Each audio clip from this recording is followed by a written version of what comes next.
Well, it's a huge pleasure and a privilege to have my old friend Andre Scheepers available. He's spending a lot of time teaching these days, and he's a pretty busy guy.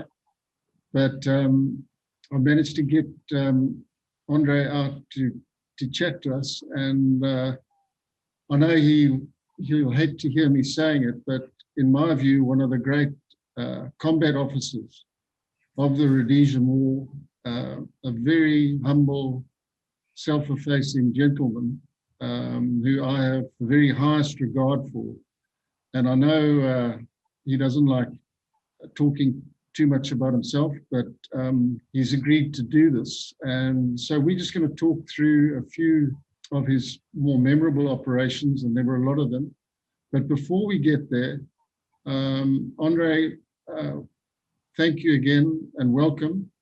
And I wonder if you can't just tell us a little bit about your early life and where you grew up, and then, how you ended up in the army, and a little bit about your early military career. I started off at a high school, Thornhill High School. Daryl was there as well.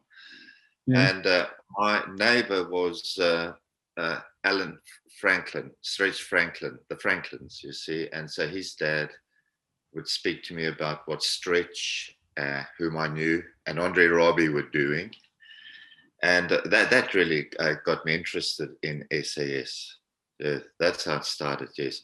And so I was quite good at sport and athletics and all that, you see, in my young days.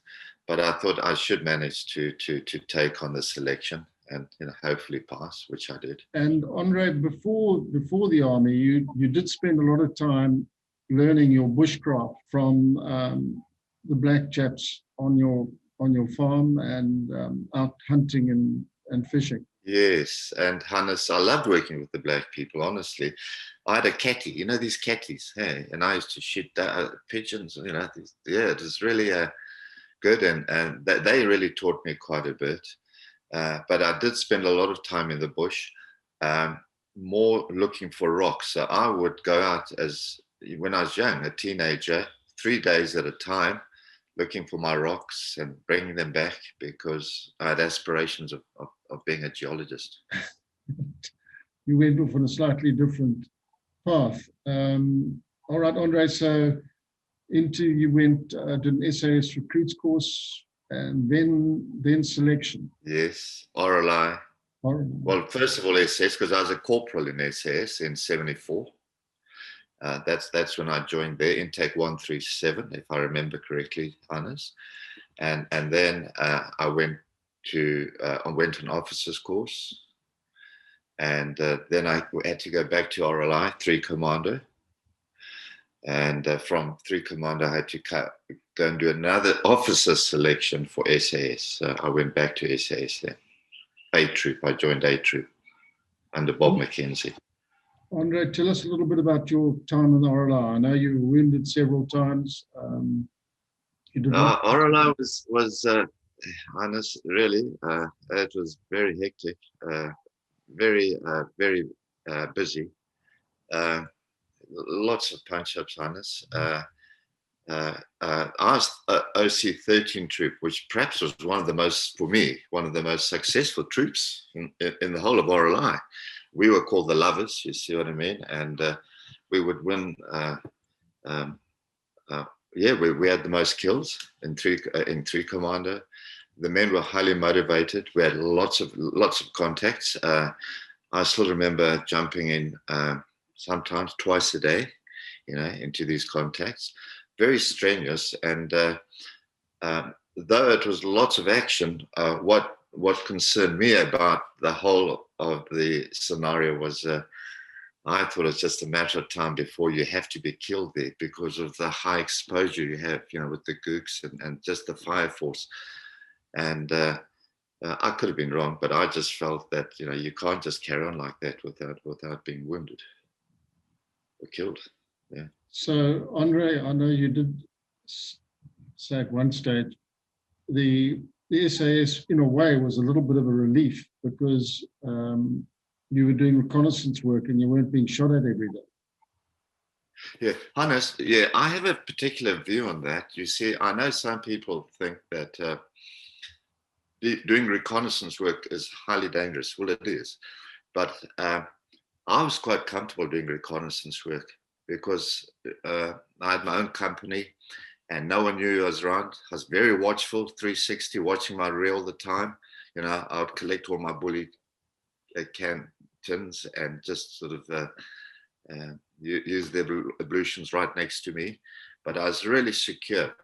But when I did ops like Urungwe, you know, where these liberated areas are in in Zimbabwe, you had no rest. They were hounding you continuously, you see, and the Russian front was really, really very dangerous because the enemy were always finding you because of the topography, the sandy soil, and you had no rest there. And if they saw you spur, so we were 4 men normally, they would send a platoon after you, and you never had any rest at night. You know, I would back into sandalwood. That's like a kind of hard kind of wood, and that's where I'd try and get some sleep. But the enemy would come, and you'd hear them tapping the trees, you see, because they didn't have radios, and I knew they were busy surrounding us, and I had to make an exit between their stop groups. It happened all the time. So we were always tied, always on the move, always leaving Spoor. And it was just a matter of time when you hear that ping, and that's their trench mortars, because their platoons were really good with their mortars, trench mortars. They had this rubber base, you know, from a car tire, and you had about 40 seconds to now get out of the sandalwood and make an exit, a wise, calculated exit. You know what I mean? So, because I try and remember where I heard the tapping, and I try and go in between them, which I did. Yeah. Yeah, and map reading was a challenge because it was. Yes, map reading was always. Yes, and water. yes, yes. And water was an answer. Water was a challenge. Yes, yes. There were times where we had to drink our own urine. Andre, I know it's a tough one because you don't really know where to start because you were involved in so many big operations. But tell us a little about your attempt to kill or capture Josiah Tongagara, who became the guy, the most wanted man in Rhodesia at one stage. And I know there were several ops mounted to go after him, and you were involved in at least one of them, I think. Yeah. Well, Hannes, Dave Berry, he was then a sergeant. Myself did 3 op bounces. That's when we jump in, you know, to ambush the guy. But there was definitely, even at that stage, a security leak, because they always received intelligence beforehand, and they would change their plans. And that really bothered me, that intelligence was coming somewhere from SAS. And the op bouncers were very strenuous. For the people that did them, you'd sit kitted up at the airport. What was it called? New Serum, I think, you know, there in Salisbury. And you'd go with, you know, almost within 20 minutes, and then we'd deploy. But we are never successful. But where you went in with a couple of turned terrorists who were going to take you into where the where Tongagara was supposed to be sleeping. Yes, you see, that one I remember. Now that was a flop because remember they never came back, and they were Bishop Muzarewa's bunch. And so McCormack, this SB guys that briefed me, said, "No, look, these guys are pretty much on side." But I was very suspicious all along because when I got to the edge of the camp, and it was very important for me to get into the camp, they never came back, Hannes.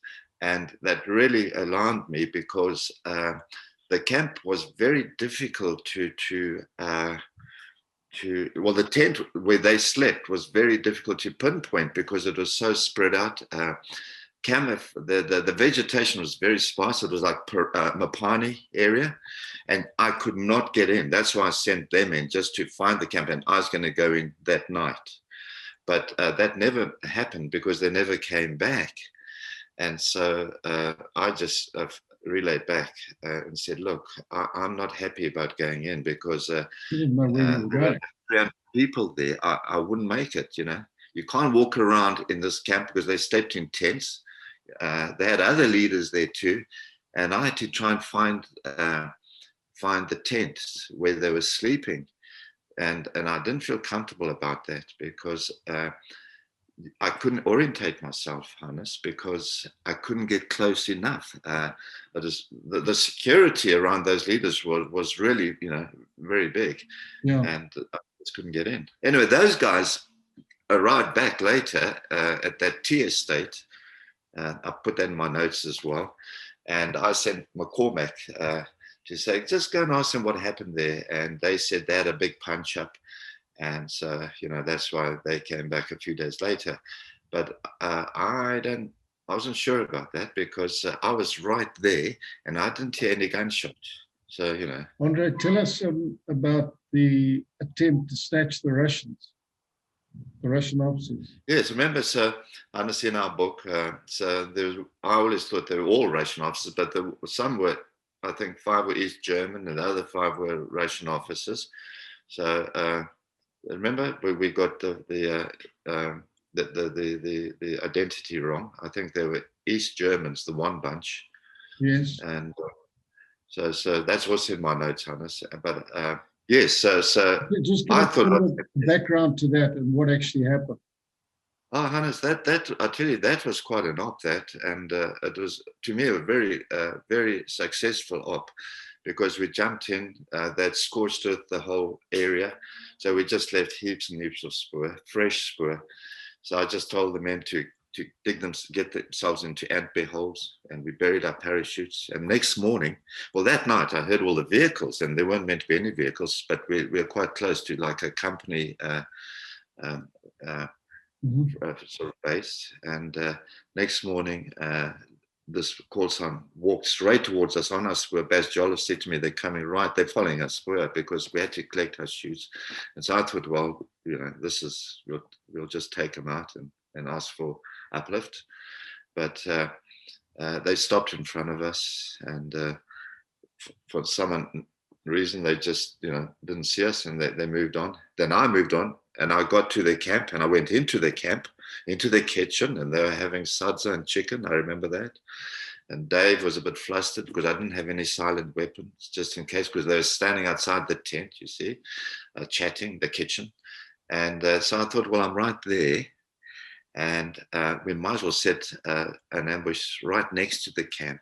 It was a very busy camp, lots of vehicles, you see, lots of Frelimo were going in there as well.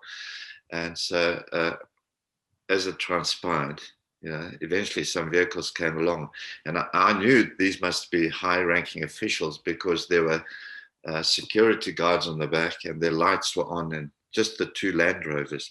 But before that, I think one stage we had 12 vehicles passing. That didn't bother me, you see.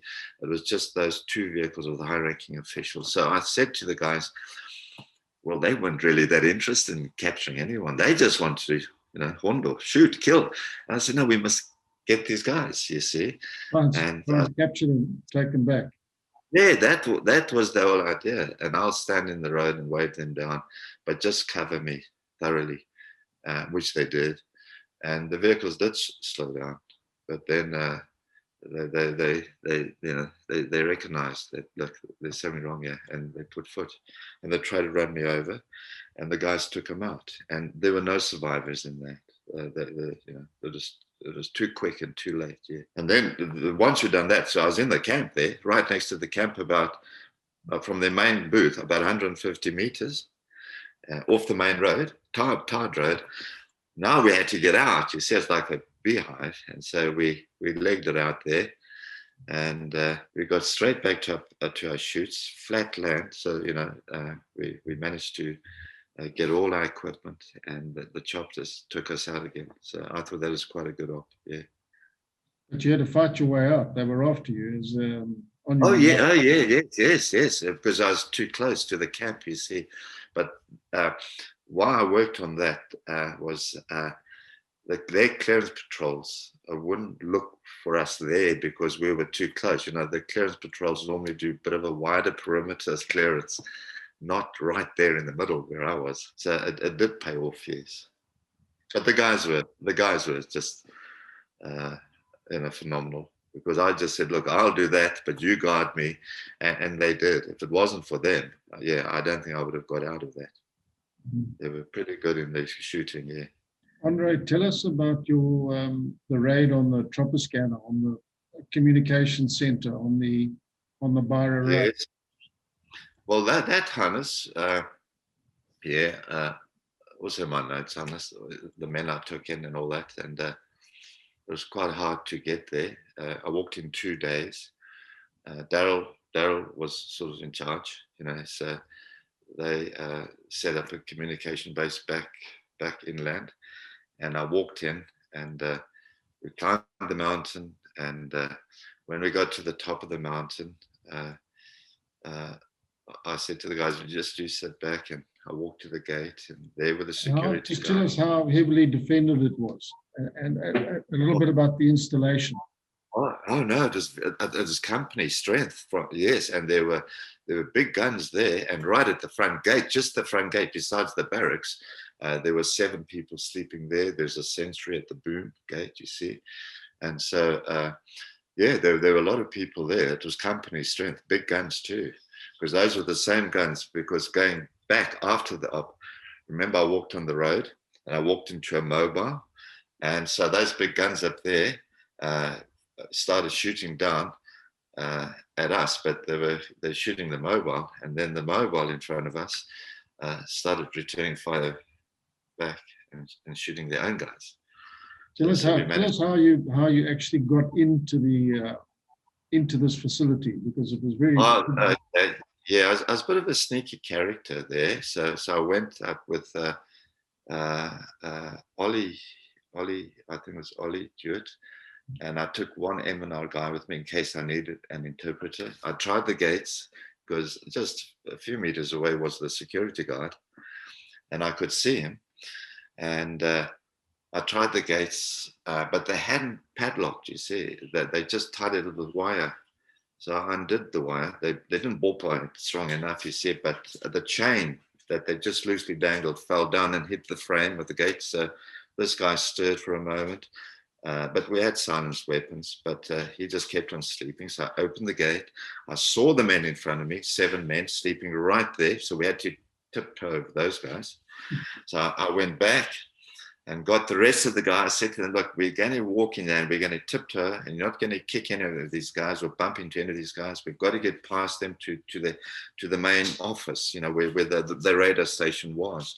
And we managed to do that. So we went right in. Once I was in, the security wire was that, it was thick mesh. It wasn't a thin mesh. So I, first of all, made an exit. I always thought of that first. Let's secure my exit, because I knew I wouldn't be able to go through the front gate. And that was done. That was really hard work, cutting that wire. But we had good wire cutters. And then we set ourselves up, and we attacked the base, the headquarters. So you went into the actual communications facility with bunker bombs. Oh, what happened there, Hannes? I positioned the men. Some people had to take out the barracks and the discs. They were all allocated, but I was interested just in the command center, you see, because we had to put out a commission. And but there's a problem. There's a pull box to my left. So I said to Frank Tunney, Frank, look, I'm going to be running across its front, coming back, but you're going to have to take that gunner out. Which he didn't quite successfully do, because the gunner shot him and it shot me in the arm as well. But I went to the door. I just snuck up just quietly. So all the guys were waiting. And I used it was called a knock-knock. You see, so these big oak doors. And I just put in there, step to the side, and knocked the doors right off its hinges. It was quite a strong blast. And I had a big bunker bomb. And then I went not too far, about 5 steps down the passage. It's a long corridor, and there at the end, I could see all the radar. It was a dim light, sort of a greenish light. You see what I mean? There they were sitting, and I just. But on the side were rooms as well, where soldiers they were sleeping as well. You see, so I just bowled the bunker bomb all the way down, and it went right into the ops room. You see, it went right in under the desks. and it went off with a tremendous blast. Because of course I'm aware of, Martin Pierce got killed because these blasts can knock over the walls, you see. And so running back, the RPD gunner opened up fire. So he had us at right angles, but we managed to get back and down the hill and get away. And then onto the road, and then there was more excitement there. Yeah. With the road issue, Hannes, look, I had to make a calculated decision. That town, about 5 kilometers away, it was Ondo. They had tanks there. And I was told by intelligence, the two SB guys, the Scotty McCormack and another guy, it's also in my notes on this, which I'll give to you on the day. But they said, look, you must clear yourself from before tanks arrive, because they can arrive there very quickly. So I was really aware of that, you see. And that's part of the reason why I quickly walked on the road. And the road was clear, but it just right at the T-junction. That's where the mobile was, you see, with the big guns, I think 12.7. And we bumped into them, which was quite a big firefight. I was pinned down for a long, long time there. I thought I was going to die there, yes. Yeah. And none of us could really move. Some people broke to the right. I broke to the left, and I couldn't get back, you see, because I was just covered in dust, from all the rounds.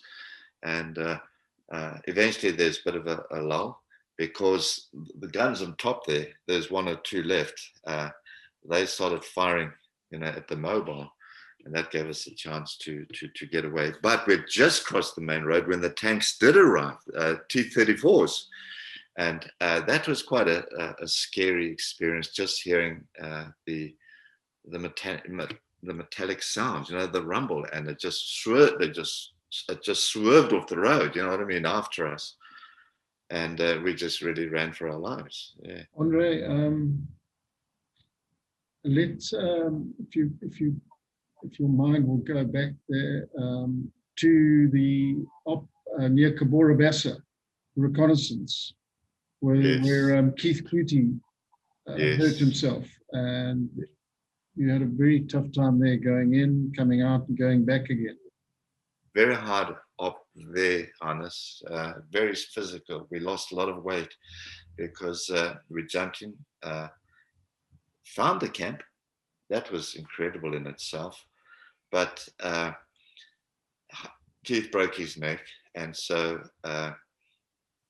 I thought I'd leave him there with one of the members in the call sign and just go and look at the camp. But I only walked a few hundred meters, and I felt terribly convicted. I knew if you leave him, he's going to die, because where his head had hit the ground, there's a big hole, and blood was just oozing out all over. And he's one of our men. So I had to weigh it up, and so I said, no, I can't do this. You know what I mean? I thought his life was more important than finding the camp, and I knew where the camp was, and it was important for me to find the camp. So I got back to base, and they sent in 2 of the helicopters, and we could hear those helicopters. I could hear them 20 minutes out. The boom, boom, boom, boom. I could hear them coming, and they picked us up, and we went back. And then we were sent back in the following at night. But this time we didn't jump with the big box, because that box disappeared. And we jumped with our Bergens. And once again, right close to the area. In fact, this time I could see the campfires. And it was all okay. Very blustery wind. Roger McDonald nearly broke his leg, I think, because I landed right on the perimeter of the camp, and the guys just kept going, you see. So I was trying to say, hey, here I'm this way, but they couldn't come to me. The wind was too strong. What time was it? It was a night jump. Yes. I always liked jumping in between. That was about 3 o'clock in the morning, right. 2, 3. The first jump was about 2. Anyway, it was compromise. It's compromise, I know it sounds easy, I presume, but you've got all your equipment, thousands of dollars worth of equipment, all the parachutes and reserves and all that, and helmets. Now I've got to hide that. You know what I mean? I can't carry it with me. I've still got my own pack and all that. And so we found an ant bear hole. Thank God for ant bears. So covered up, with leaves and all that. But it wasn't long after that. Early morning, they were on top of us. And once again, we stood like a beehive's nest there, and they relentlessly chased us. Really, they were really after us, and it was quite scary. So I just decided there, instead of heading back the most obvious direction towards Kuborabasa, it's best we just go back inland, deeper in, which I did. And I think that helped, but we didn't manage to shake them off. There were days. I think that op lasted about 7 days where we were on the run, anti-tracking. But there were times where we lost them, but then their trackers were really good, and they would find our spoor again. And the one guy, we had to cut his throat. I didn't like doing that, but what could we do? The young guy. You see, he was really good. He was running on our spur with a stick like that. You could see him coming. They have dogs, Andre? No dogs. No, I didn't see any dogs. But that upset them terribly, because right under their nose, one of their guys were killed. And then off we set again. And the danger there was, Hannes, how long could we carry on like that? Because our battery power on the TR-48 was running low, you see, and Comops had told us that they're even deploying Frelimo to help find us. So we were in quite a desperate situation there. Yes. And too far for the choppers to get to.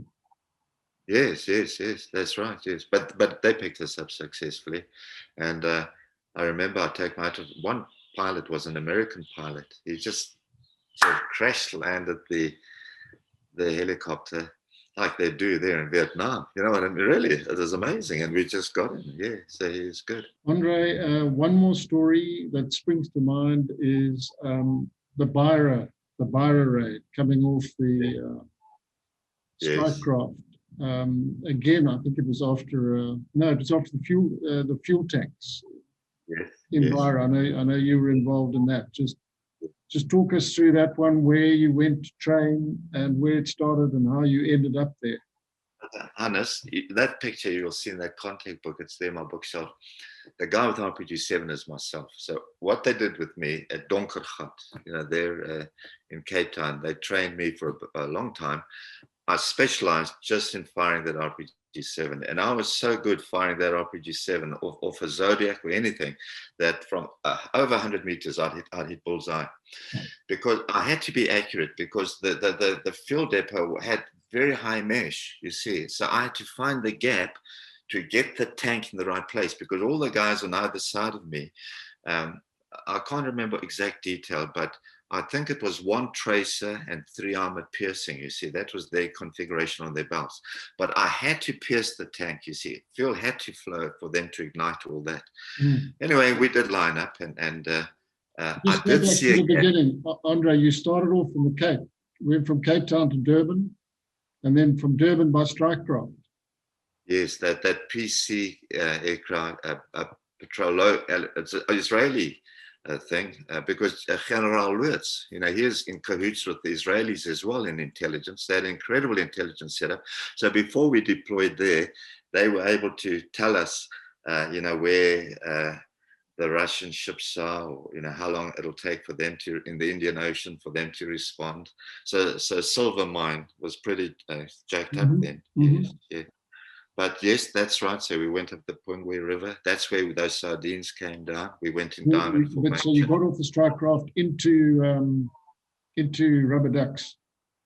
Yes, 4 recce took us. 4 recce guys brought you in. Yes. And then they dumped you in the Pungwe estuary there. Yes. Yeah. So there was a big fuel pipe there. So I put a suitcase bomb under that. I saw a bit sort of seasick, you see, but anyway, that happened. And then we walked in through this sort of kind of marshland, set ourselves up. I had 5 rockets, and I just positioned everything, because it's dark. And what happened there, Hannes, you never think of these things, but when you fire an RPG-7 at night, behind it you get the fire, the blast, Yeah, and they're blind you see, and then the light. And so I fired those 5 rockets, and all the guys open, and these big tanks, they just folded like paper packets. And the next minute, the area where we were in, these sort of swampy paddies, just became daylight. Yeah, because that's how big the flames were. You see, it was like a wall of fire. Yeah, just going. And as the fuel was sucking up the air, it was this huge suction. You could hear it. You see, I can imagine. Yeah. We left there. And then, but you got out all right. Yeah, that was well planned and well executed. Yeah. Andre, just changing the tack now, but because I know you've always been interested in intelligence, and you've given a lot of thought to the intelligence failures during the war. So I've got to be careful with intelligence, but all my military was really colored, influenced, tainted by intelligence, because General Loots, he was no mean, he was a huge, powerful man. He headed intelligence in South Africa. He had associations with the French and the Israelis. He knew a lot about us and the political situation. He had affiliation with Reed Daly. He would even copy part of the intelligence setup. He told me. And with us, for example, he felt the best way, he founded the Recce's as well. I mean, that's quite an accomplishment, but he decided that the best way for South Africa to operate would be on the basis of how SAS worked, you see. So he had incredible intelligence. But what bothered me there, Hannes, was him telling me things about our army and the security leaks that we didn't seem to pay enough attention to. And so, for example, Hannes, that honestly, you can, well, don't mention this, but Daryl knows as well. We had plants in SS that I was aware of, okay? So I was told to, monitor this and report back to him. But there was boss agents. Now, I know the names of the guys, Daryl knows them too, but they were even given cars by boss, Bureau of State Security, while they were in SAS. You see, and these cars would be maintained and paid for, the fuel, everything by boss, and they're in SAS. Now, what these guys did, they were NCOs, corporal. They would send back their intelligence, you see, to South Africa, but it wasn't accurate because they were NCOs and they didn't have the big picture like we had as officers. So you had to undo all that as well. But why we allowed that, you see, I just felt the senior echelon shouldn't have allowed that to happen. That was a source of security leak. Another big security leak was we had a lot of int officers coming in and out, annexed to us, seconded to us, you see. And sometimes when I go in the int op, the room, there were people there that I didn't know. And so I wouldn't trust them. We should have had a tighter grip on our intelligence. There were too many loose people coming and going.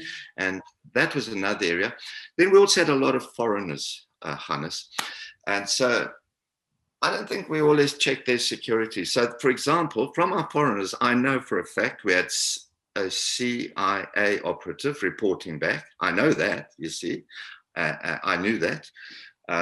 And the foreigners caused quite a problem. Let me explain to you. For example, Graham Wilson, he wouldn't even take, he would take, I'm trying to be careful now, but he would take mainly Rhodesians from Club Tomorrow. You see, they call themselves Club Tomorrow, fantastic soldiers. We were called A Troop. I was called A Troop because I mainly took foreigners because I thought they were really, they were really good soldiers and they could shoot well. You see, so we were called A Troop.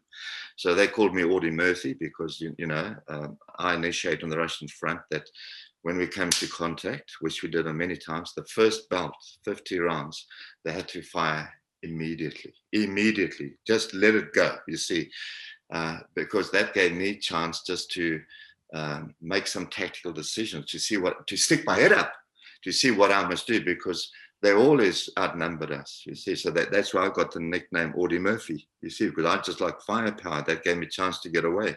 And that's how I survived. It's because often the Freddies would say, they bumped into 20, 30 men, but there was only 4 of us or 6 of us, you see. So that I had advantage there. But Hannes, the foreigners, yeah, were causing division as well, you see, in SAS, because we didn't know, there wasn't enough security clearance. But besides that, Hannes, I'm just sharing this with you.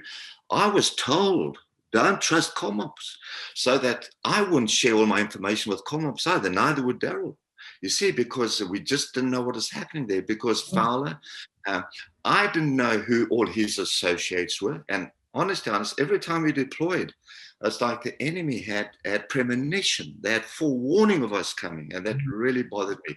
And that was all coming from SAS. So my concern there was, and I know, people called me a traitor and all that, but that's what South Africa was trying to get me to do, is find how these guys worked and their contacts and that.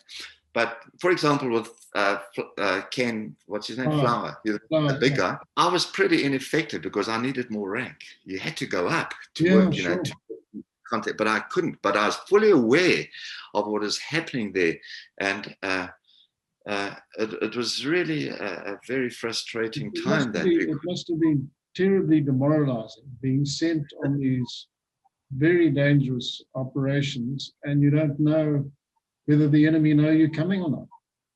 Yes, and because we worked a lot with M&R, he had associations there as well. So, the information would go to him. And that bothered me tremendously, Hannes. And this was my ground, Hannes. And if on the real interview, I just say to you, Hannes, then you must speak to the CO, because him and I had it out. And that's why he stood me down from military operations, which was quite a serious thing, you see. But him and I had it out, really we did. And what alarmed me was, I said, you senior officers, you see this, you're aware of it. Yes, they were aware of it, but we didn't do anything about it. And I just felt we had to tighten up our security, because that was the weak link, the chink in SAS, was what we were doing was communicated to the enemy. And even there in Zambia, honestly, I wasn't on that. But is it Owen? Owen said, he acknowledged that Fowler, what I mean, was his friend. And the British Foreign Secretary. Yes, yes, so it's coming from them. He's on record saying that Ken Flower was passing. Yes. So you see, so there was all that happening. The foreigners, there was Boss, there was CIA. So these guys I knew. ComOps, who you couldn't really trust. And I just thought we were too loose on the amount of intelligent officers coming in and going, and who are these guys? Why are they annexed to us? Why are they seconded to us? Why are they here? I was worried about that, yes. Well, and of course, I myself had a big punch-up about that, yes. I'm convinced that the whole Ronry Daly ivory story, him being accused of trading in ivory, was a setup by the intelligence, by enemy intelligence, to discredit him, because he was adamant that there was somebody in ComOps, there was a mole, somebody in high places who was compromising them all the time, and he started doing things without telling ComOps, and that's when everything he did without telling ComOps was a huge success. And so he knew, he went to Peter Walls, and I think he actually got to see Ian Smith once, but he just didn't, I don't know, there just wasn't enough. They just didn't do enough to sort this whole thing out, actually. Correct. But Hannes, you see, if I was the enemy, if I could neutralize, if I could get Selous scouts inoperative or neutralize them, like in a way they did that, by tapping his phone, and it affected scouts, because then that has a big effect, on the Rhodesian army and our effectiveness. American intelligence tells me that, at those talks, Lancaster House. Yeah, I think it was John Giles. John Giles, yeah, that was. They had so much information. You know what I mean? And I'm thinking now,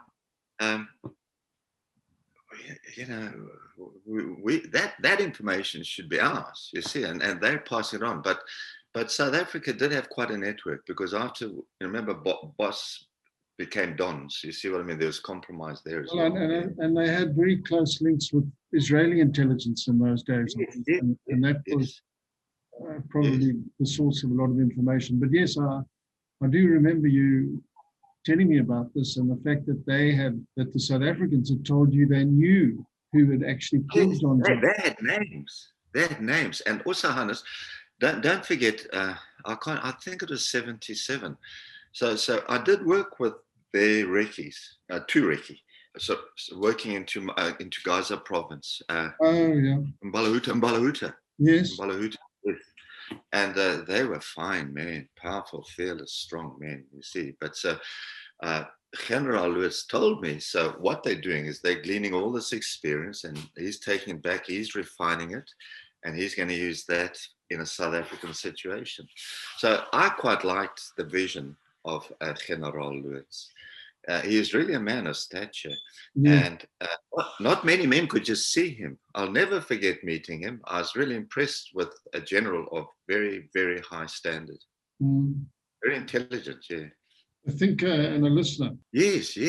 And he was really, I mean, setting up the recce's, you know what I mean? And liaising with scouts. He was liaising with scouts. He copied a lot of the intelligence setups, copied our ops.